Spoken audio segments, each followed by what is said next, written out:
అమెరికాలో చిందరవందరగున్న మీ ఇంటికి handyman cleaning plumbing services కోసం కాంటాక్ట్ ఇన్స్టా సర్వీస్. యుఎస్ లో ఎక్కడైనా ఎప్పుడైనా for instant booking visit instaservice.com. ఉగ్రవాదానికి వ్యతిరేకంగా భారత్ చేసే పోరాటానికి తాము అండగా ఉంటామని అమెరికా మరోసారి హామీ ఇచ్చింది.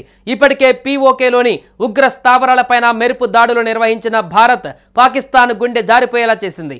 ఈ ఘటనపైన స్పందించిన అమెరికా కీలక వ్యాఖ్యలు చేసింది. పహల్గామ్లో పర్యాటకులపైన ఉగ్రదాడి నేపథ్యంలో భారత్ పాకిస్తాన్ల మధ్య తీవ్ర ఉద్రిక్తతలు కొనసాగుతున్నాయి. పాకిస్తాన్లో భారతదేశం నిర్వహించిన ఆపరేషన్ సింధూర్పై అమెరికా అధ్యక్షుడు డొనాల్డ్ ట్రంప్ ప్రకటన కూడా కీలకంగా మారింది. జమ్మూ కాశ్మీర్లోని పహల్గామ్లో జరిగిన ఉగ్రవాద దాడికి ప్రతిస్పందనగా పాకిస్తాన్ పీఓకేలోని 9 ఉగ్రవాద స్థావరాలపై భారతదేశం వైమానిక దాడులు నిర్వహించింది.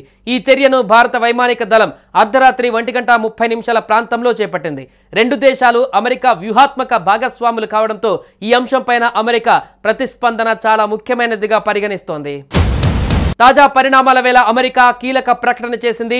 ఉగ్రవాదానికి వ్యతిరేకంగా న్యూఢిల్లీ చేసే పోరాటానికి తాము అండగా ఉంటామని పునరుద్ఘాటించింది. ఈ మేరకు అమెరికా ప్రతినిధుల సభ స్పీకర్ మైక్ జాన్సన్ వెల్లడించారు. ఉగ్రవాదానికి వ్యతిరేకంగా భారత్ బలంగా నిలబడాలని, అందుకోసం భారత్ చేసే అన్ని ప్రయత్నాలకు అమెరికా మద్దతు అందిస్తుందని స్పష్టం చేశారు. ఉగ్రవాదం పైన పోరాటం కోసం భారత్కు శక్తి వనరులతో సహకారం అందిస్తామని కీలక హామీ ఇచ్చారు స్పీకర్ మైక్ జాన్సన్.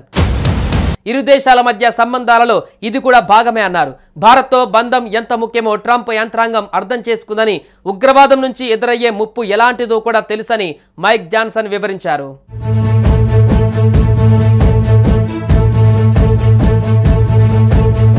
ఈ విషయంలో గతంలోనూ అగ్రరాజ్యం భారత్కు మద్దతుగా నిలిచిన సంగతి తెలిసిందే.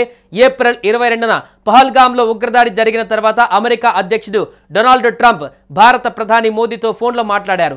ఉగ్రదాడిని తీవ్రంగా ఖండించిన ట్రంప్ ఈ దుశ్చర్యకు పాల్పడిన వారికి శిక్ష పడేలా తీసుకునే చర్యలకు సహకారం అందిస్తామన్నారు. ఉగ్రవాద పోరులో ఇరు దేశాలు కలిసి పోరాడుతాయని అగ్రరాజ్యాధినేత తెలిపారు. తాజాగా ఈ పరిస్థితులు త్వరలోనే అంతమవుతాయని ట్రంప్ వ్యాఖ్యానించారు.